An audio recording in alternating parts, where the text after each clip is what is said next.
em Hebreus capítulo 12, do verso 1 ao verso 3, a palavra de Deus nos diz: portanto, também nós, visto que temos a rodear-nos tão grande nuvem de testemunhas, desembaraçando-nos de todo o peso e do pecado que tenazmente nos assedia, corramos com perseverança a carreira que nos está proposta.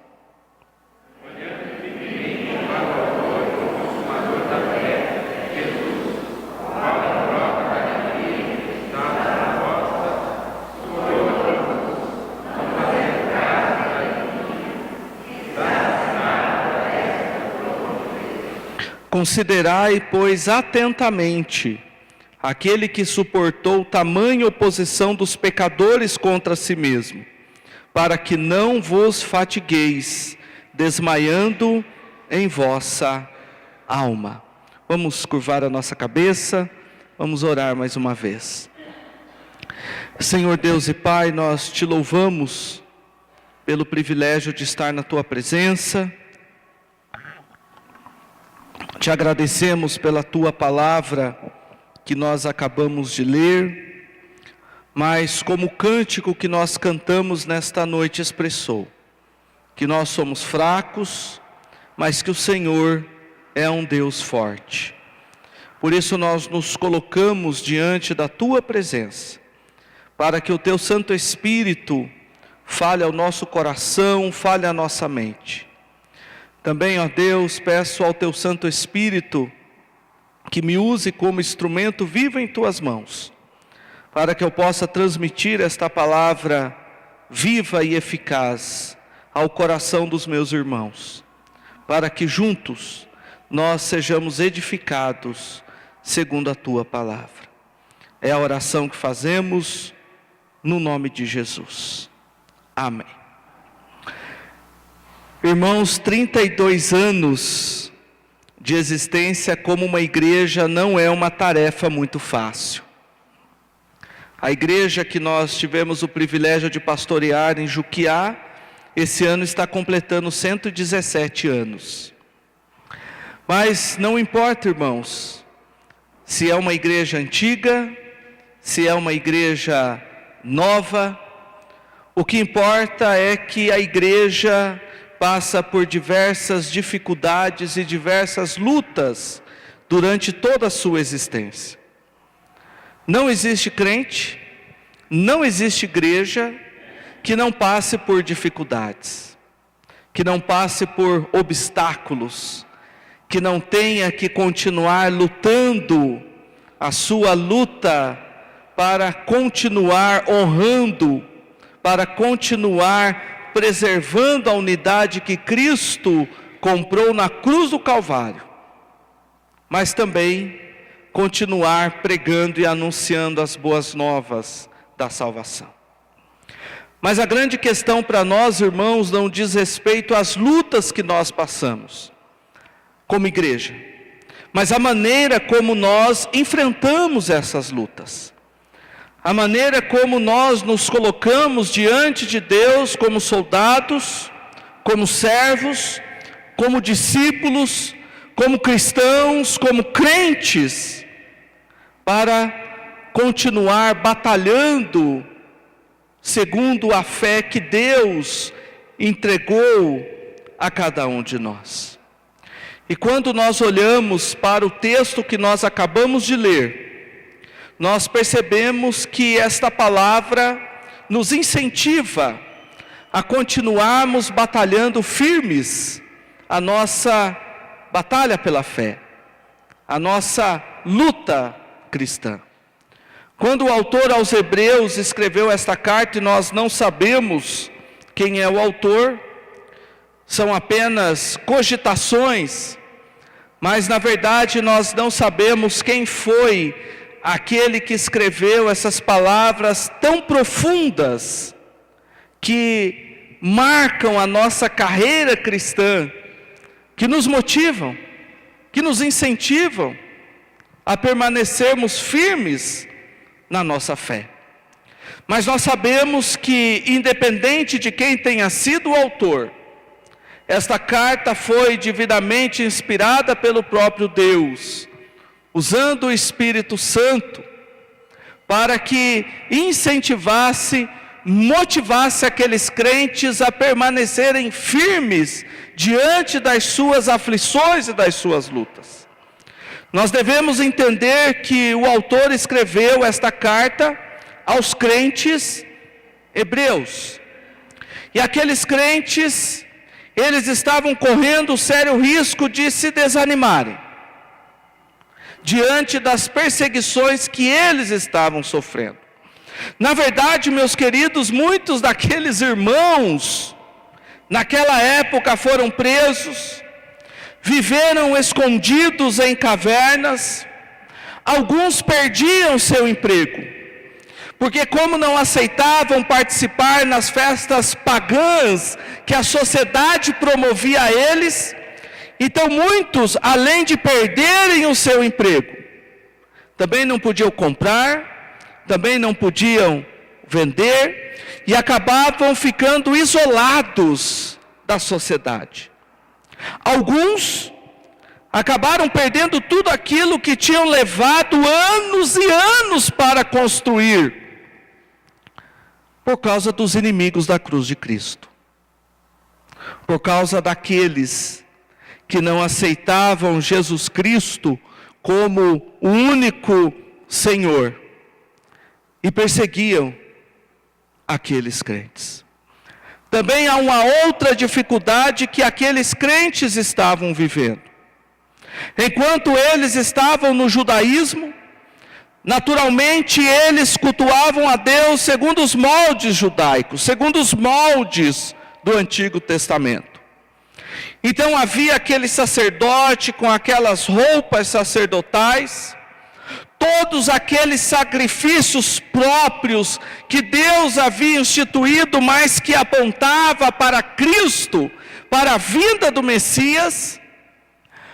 Porém, quando aqueles crentes agora olhavam para o culto cristão, para eles aquele culto já não tinha mais graça, já não chamava mais a atenção deles, porque aqueles crentes se reuniam para orar, para ler a lei do nosso Deus, cantar alguns cânticos de louvor e adoração. Normalmente esses cânticos eram extraídos do livro de Salmos, e era aquele culto, como nós temos hoje, a simplicidade do Evangelho. Se canta, adora, lê a palavra, ora, e não havia nada que pudesse continuar chamando a atenção daqueles crentes. Então muitos começavam a questionar, dizendo: eu vou voltar para o judaísmo. O culto lá no judaísmo é muito mais atraente. A maneira como nós cultuávamos a Deus lá no judaísmo é muito mais interessante do que a maneira como nós cultuamos a Deus agora. E é por isso que o autor aos Hebreus começa apresentando Jesus como superior a tudo. Jesus como superior em relação aos sacrifícios que eram oferecidos no Antigo Testamento. Jesus como superior aos anjos, Jesus como superior aos profetas, Jesus como superior até mesmo em relação aos patriarcas, Jesus como superior até mesmo aqueles irmãos do capítulo 11 que sofreram por amor, aguardando a promessa e por amor ao próprio Deus. E Jesus era superior a tudo. E no capítulo 12, então, o autor, agora ele apresenta Jesus em uma nova perspectiva. Ele apresenta Jesus como o exemplo, como aquele que foi perseverante, como aquele que suportou tudo para cumprir a vontade daquele que o havia enviado. É diante deste Jesus, meus queridos, que nós estamos nesta noite. E é diante deste Jesus, meus queridos, que nós precisamos aprender com Ele. E é por isso, meus irmãos, que nós vamos aprender sobre a verdadeira perseverança na maratona da vida cristã. E o primeiro aspecto que nós podemos ver é que para nós sermos perseverantes na nossa maratona da vida cristã, é necessário nós olharmos para os obstáculos e vencermos os obstáculos. No verso 1, nós percebemos que o autor diz: portanto, também nós, visto que temos a rodear-nos tão grande nuvens de testemunhas, desembaraçando-nos de todo peso. Interessante, meus queridos, que essas testemunhas que o autor aos Hebreus cita nesse verso 1, são aquelas testemunhas do capítulo 11. Porque se nós olharmos para o capítulo 11, nós vamos perceber que o autor, ele cita vários servos de Deus que viveram no Antigo Testamento, que sofreram por permanecerem firmes, inabaláveis, perseverantes em relação à sua fé. E a palavra de Deus nos diz no verso 37 do capítulo 11, que eles foram apedrejados, provados, cerrados pelo meio, mortos a fio de espada, andaram peregrinos, vestidos de peles de ovelhas e de cabras, necessitados, afligidos, maltratados, homens dos quais o mundo não era digno. Meus queridos, o autor aos Hebreus lança o olhar daqueles crentes que também estavam sendo perseguidos, daqueles que porventura estavam cogitando em seu coração abandonar a fé cristã. E ele então traz uma relação de todos aqueles que haviam sofrido anteriormente. E que esses sofrimentos não eram diferentes dos sofrimentos que aqueles crentes estavam passando. E é por isso que o autor, então, ele fala sobre olhar para essas testemunhas, olhar para o testemunho delas, segundo a palavra de Deus, se desembaraçando de todo o peso. E quando nós olhamos aqui a palavra peso, meus queridos, o autor está falando de peso físico mesmo. Porque o autor está fazendo um paralelo entre a vida de um esportista e aquele que servia a Deus, ou seja, um atleta. E quando o autor fala sobre peso, ele está falando aquele excesso de peso mesmo, que nós temos ali na nossa barriguinha, né? Muitas vezes, ou barrigona, como você quer tratar a sua barriga, a minha eu chamo de barriguinha, né? E é natural que o autor fale sobre esse excesso de peso, e que esse excesso de peso poderia atrapalhar o atleta de correr bem a sua maratona. E o que aquele atleta então deveria fazer? Ele deveria entrar em um regime, ele deveria começar a cuidar da sua saúde, para que ele então pudesse continuar correndo aquela maratona. E é por isso que o autor disse: desembarace de todo o peso. Mas quando o autor então aplica para a vida espiritual daqueles crentes, nós devemos entender que esse peso ainda não tinha se tornado um pecado. Ou seja, era algo que apenas estava atrapalhando aqueles crentes de correr a sua carreira na vida cristã. Talvez esse peso, meus queridos, fosse a dúvida que o nosso inimigo colocava no coração daqueles crentes, se realmente valia a pena perder tudo por amor a Cristo. Talvez aquele peso que aqueles crentes estavam envolvidos, que eles deveriam deixar de lado, era o desejo de deixar a graça de Cristo, o sacrifício de Cristo na cruz do Calvário, para voltar para a sombra.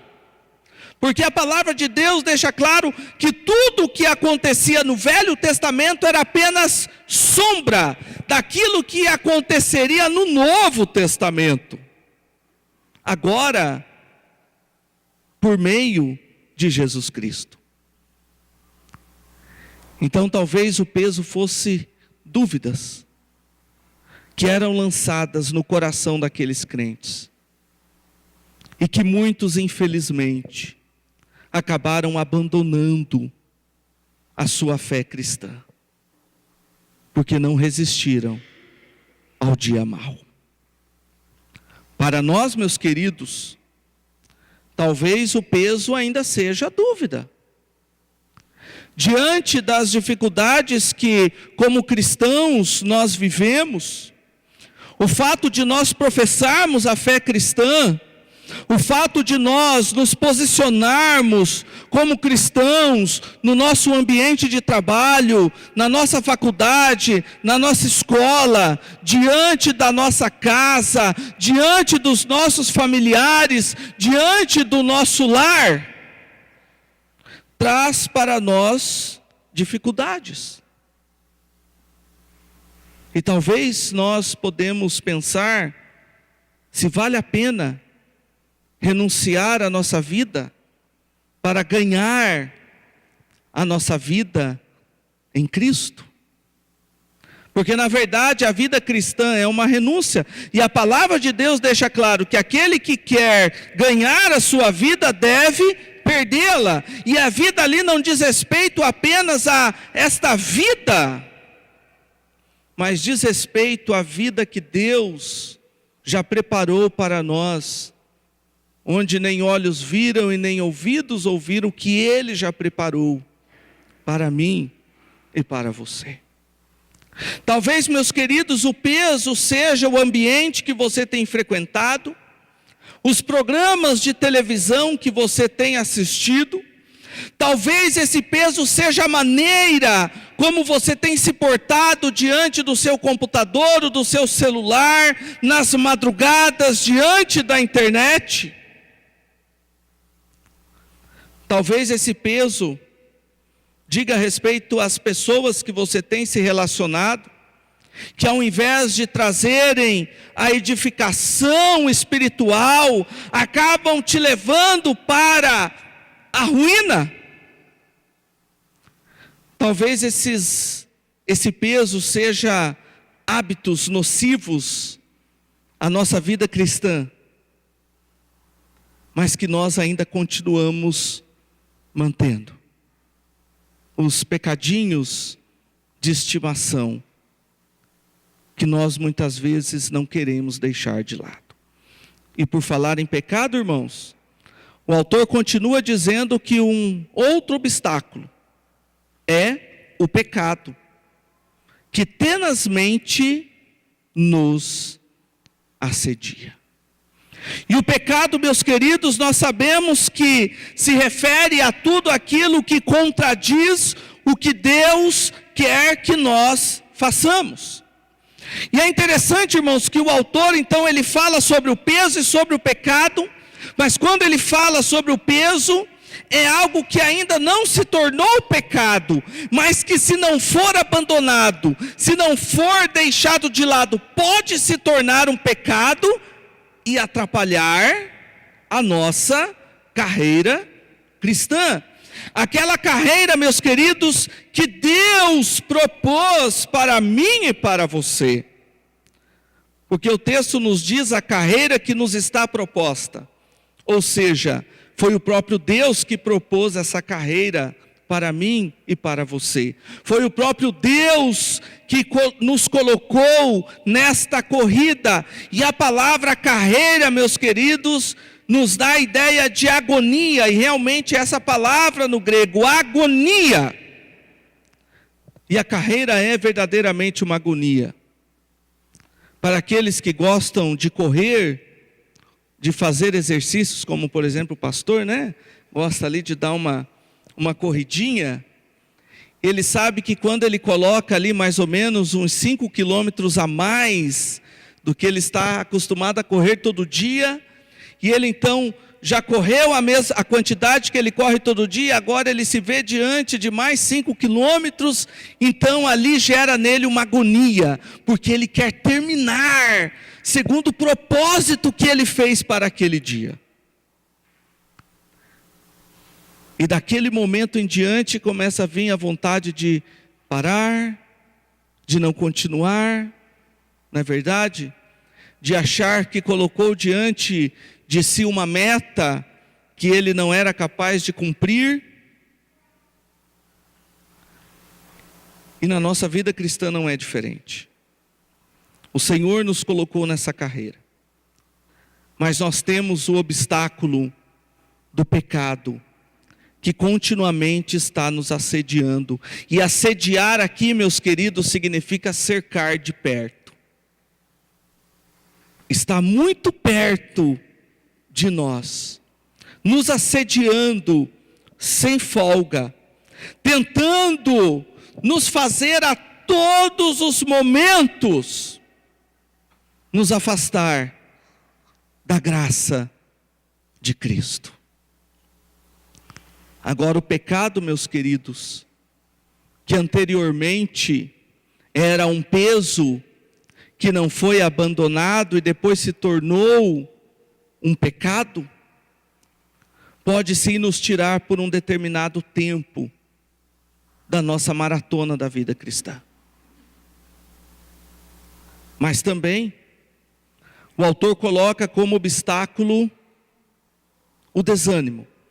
Porque ele diz, corramos com perseverança. Se ele coloca perseverança, isso significa que ele já está olhando para a vida daqueles crentes que viviam naquela época e percebendo que eles estavam já desanimados da sua carreira cristã. E nós percebemos, irmãos, que aqui é uma cadeia. Começa pelo peso, que se torna um pecado, e depois que se torna um pecado, se torna um desânimo para nós vivermos a nossa vida cristã. Aí é o nosso inimigo, que coloca diante de nós as acusações. Será que vale a pena? Você vai à igreja, você lembra o que você fez? O pecado que você tem cometido? A maneira como você tem agido e ainda tem coragem de ir para a igreja? E ainda tem coragem de ler a Bíblia? E tem até coragem de cantar no coral, no grupo de louvor? Meus queridos, esse é o desânimo da nossa vida espiritual. É o nosso inimigo que vai nos acusando, tentando nos atrapalhar, nos desanimar. E nós então precisamos olhar e entender que o desânimo também é um obstáculo para a nossa carreira cristã. Mas também o autor coloca como obstáculo a oposição dos pecadores. Ele diz que Jesus suportou tamanha oposição dos pecadores contra si mesmo, lá no verso de número 3. E aqui, meus queridos, oposição dos pecadores eram aqueles que queriam atrapalhar que Jesus Cristo cumprisse o plano que Deus havia colocado sobre a vida dele.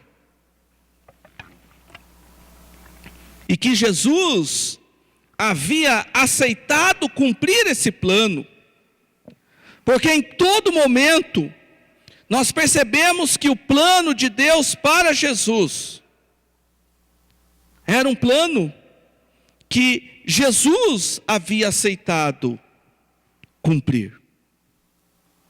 Mas houve a oposição dos pecadores. Quando Jesus dizia que ele ia morrer a morte de cruz, e os seus discípulos diziam que ele não iria morrer a morte de cruz. Ali era uma oposição. Até mesmo sem perceber que estava fazendo oposição contra o Mestre. Porque o objetivo de Cristo era a cruz do Calvário.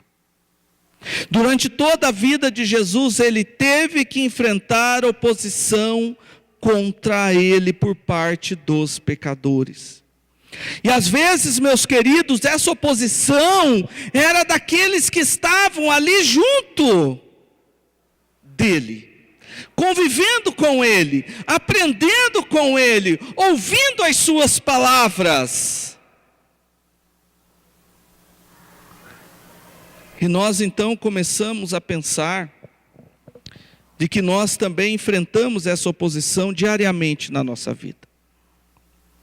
Às vezes, meus queridos, até mesmo na igreja que nós frequentamos, onde muitos, infelizmente, abandonaram a sua carreira cristã, mas ainda permanecendo na igreja de Cristo, e que já não estão mais correndo a mesma corrida que nós estamos correndo, e que começam a utilizar críticas em relação à seriedade que nós queremos viver a nossa vida cristã, às vezes com aquelas palavras, fulano quer ser melhor do que o outro, ciclano se acha mais santo do que o outro.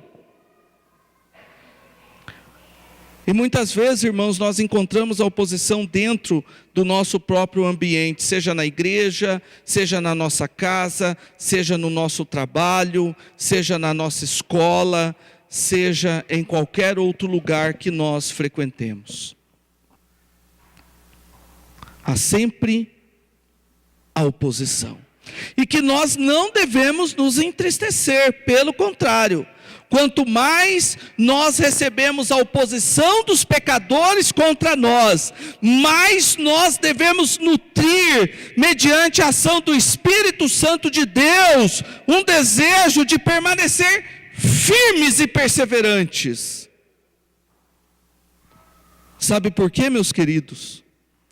Porque ao mesmo tempo que nós temos as oposições em relação à nossa carreira cristã, nós também temos as motivações para corrermos bem e vencermos essa maratona em Jesus Cristo.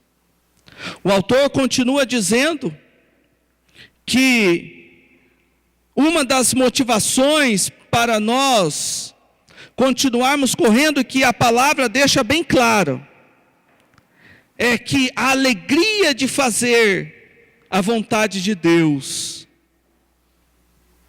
é maior do que o nosso desânimo. Olha o que o texto diz no verso 2. Olhando firmemente para o autor e consumador da fé, Jesus, o qual, em troca da alegria que lhe estava proposta, suportou a cruz. E eu gosto muito da tradução da corrigida nesse texto, porque ela diz, olhando para Jesus, autor e consumador da fé, o qual, pelo gozo que lhe estava proposto, suportou a cruz, desprezando a afronta, e assentou-se à destra do trono de Deus. Quer dizer, meus queridos, que Jesus estava olhando não para as circunstâncias, mas Jesus estava olhando para o que esperava por ele. Jesus era Deus, e Jesus foi o único que escolheu nascer, porque ele já vivia antes de mim e de você, na eternidade, porque ele é Deus, ele é o Verbo, tudo foi criado por seu intermédio, ele já existia, e ele já havia provado da glória do Pai no céu. mas Ele aceitou se humilhar, se encarnando, vivendo como um de nós, para que nós pudéssemos olhar para o seu exemplo e perceber que agora nós podemos viver tristezas por amor a Cristo, mas há um gozo, há uma alegria que nos espera, e que eu e você já podemos viver essa alegria hoje, agora, que é cumprir, fazer, viver segundo a vontade do nosso Deus. Tudo que Deus planejou para Jesus, Jesus viveu. Em sofrimento, sim, mas nutrindo a alegria do seu coração de que estava fazendo a vontade daquele que o havia enviado.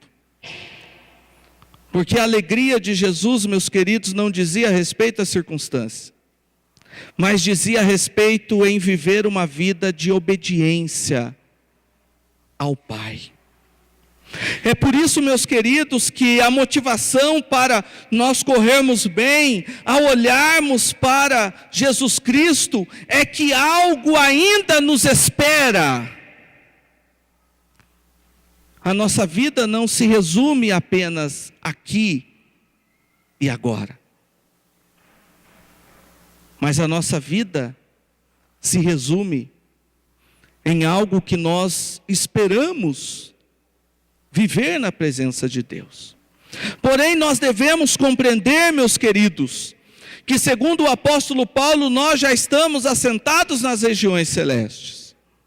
Segundo a palavra de Deus, nós já estamos vivendo um pouco da alegria no nosso coração de viver como servos de Cristo.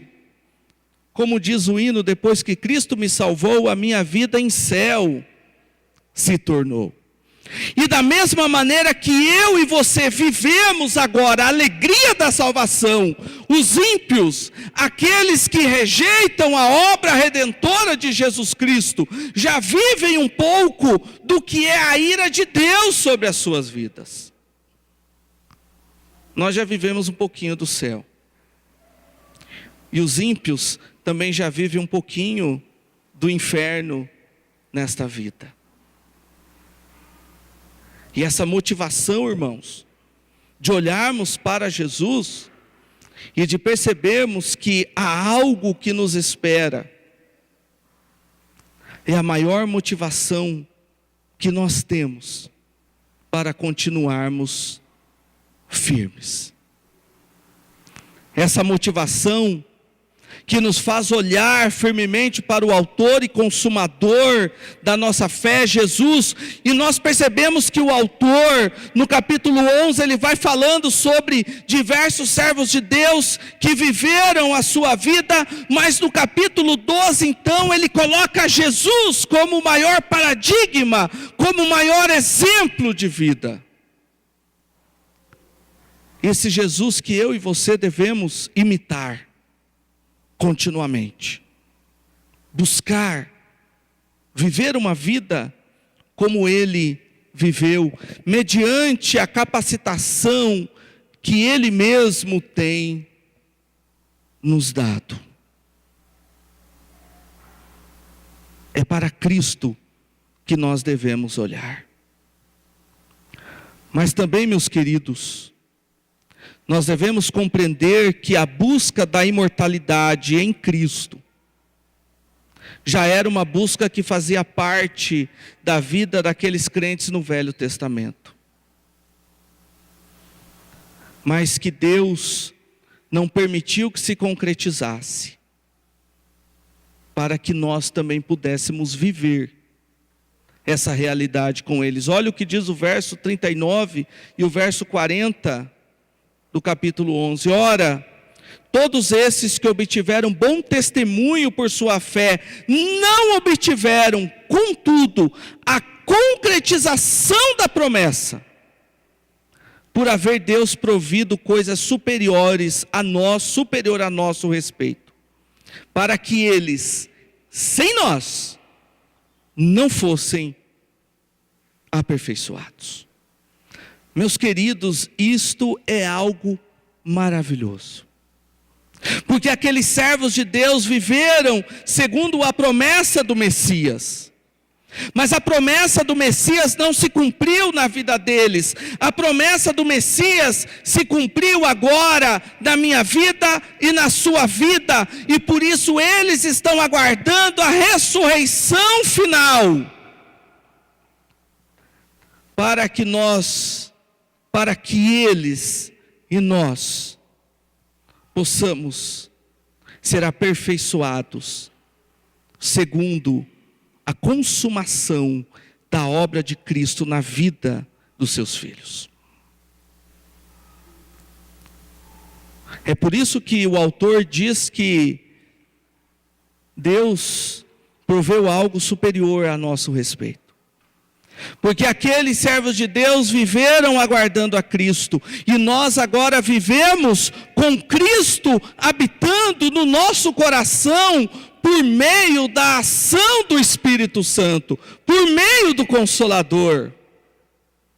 É claro que eles tinham a ação do Espírito, mas agora o Espírito foi derramado, agora ele habita dentro de nós, e é por isso que agora nós seremos aperfeiçoados com a volta de Cristo. E isso se refere, meus queridos, à imortalidade. Aqueles que são mais velhos se lembram do filme Highlander, né? Tem até a música que diz: quem quer viver eternamente? É o desejo que nós temos. Mas enquanto essa realidade não se concretiza nas nossas vidas, nós, meus queridos, precisamos viver a dinâmica da nossa vida cristã. E concluindo, ao olharmos lá para o verso 3, o autor diz: considerai, pois, atentamente. Considerar, comparar, calcular, olhar com o propósito de chegar a alguma conclusão. E a conclusão que nós chegamos, meus queridos, é que vale a pena continuarmos perseverantes na nossa carreira cristã. Nós temos os obstáculos, o peso, o pecado, o desânimo, oposição dos pecadores, mas nós temos também as motivações que dizem respeito a Jesus Cristo, que persevera por nós, por mim e por você, para nos levar até o final. E é claro, olhando também para aquelas testemunhas registradas na palavra de Deus, não apenas no capítulo 11, mas todos aqueles servos que também viveram a sua vida perseverantes. E é por isso, irmãos, que se nós quisermos continuar firmes nessa maratona, nós precisamos aprender a ler a Bíblia. Porque quando nós lemos a Bíblia, nós somos motivados por meio da vida daqueles dos quais, como diz a palavra de Deus, o mundo não era digno. Mas também nos deparamos com o exemplo de Jesus Cristo. Aquele que, segundo o apóstolo Paulo, os poderosos soubessem quem eles estavam crucificando, eles não teriam crucificado o Senhor da glória. Por isso, irmãos, 32 anos de igreja presbiteriana no Jardim Maringá, 32 anos de lutas, de aflições, de dificuldades. Com certeza, quantas dificuldades essa igreja passou e continuará passando, enquanto Cristo não vier para nos levar, para nos aperfeiçoar. Mas uma certeza nós temos: Enfrentem os obstáculos com as motivações corretas. A satisfação em ter uma vida obediente. A satisfação de saber que nós também nos juntamos a esta galeria da fé do capítulo 11. Mas também sabendo que Cristo é aquele que persevera por mim e por você.